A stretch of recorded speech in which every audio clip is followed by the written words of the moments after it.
All right, to assemble your M1-N droid, it's very simple, even if you've got the lights here. So it comes in two parts. It's the body and it's the head. So now you're going to want to cut off the little stem, sand this down flat, and then the same thing with this. Sand this down so that it's flat because this is the top, and this top will attach right there. They'll glue together. You might have to do a little reshaping on the body if it's coming a little warped, but it's not that tricky. You'll also want to drill out these holes, because those holes will allow the lights from the droid to shine through there, because the droid has lit up eyes. I also like to drill little holes on the very top. You can see where they're already marked out here. That'll allow more sound to come out. And then if you've bought the light option, you're going to want to drill out these three holes too.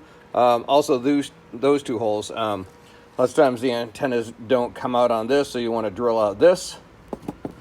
And then that's what these are for. So these can be inserted from the inside and glued in.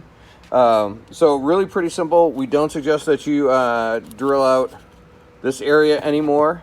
You know, we had it on there, but the switches never really worked out very well. And it's just easy enough to pull the body off, turn the droid on, put the body back on, instead of having to fiddle around with this. So trust me on that one. So once you have that assembled, you're going to want to prep this droid. I tape out the face. I chop off these arms because otherwise it won't fit on. And then I spray paint the whole thing a matte black. So that way it doesn't shine through. You'll need batteries. The battery pack goes here. That's the on-off switch. You'll also have a remote that goes along with it. So I'll send this in its box so that you have all that information. And then once once you have all that, boom, that's what it looks like, and the body just sits over.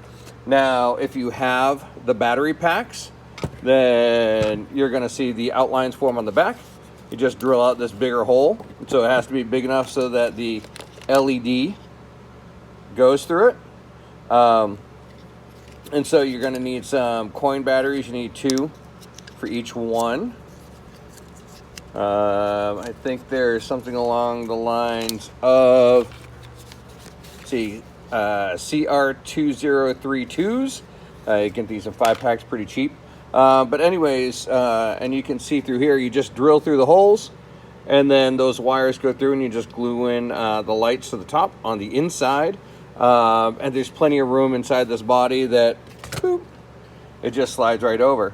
Last thing I do is I'll mix a little bit of dye with a 5-minute epoxy, and I'll paint that inside. I'll paint this silver, and then I'll put in that slightly tinted 5-minute epoxy in there, and it gives it like a nice lens type of the eye. So obviously this one is still being painted, but I want to be able to give you, an overview about just how quick and easy this is to assemble. So once again, sand them flat, attach them there. You might have to fill in a little void or two like that, or trim it down, get his arms out, paint them, and then glue on these. We use super glue to assemble everything. So there you go. There's the kit, and we hope you enjoy it. All right, thanks a lot for purchasing from Oneail FX Studios. Beep.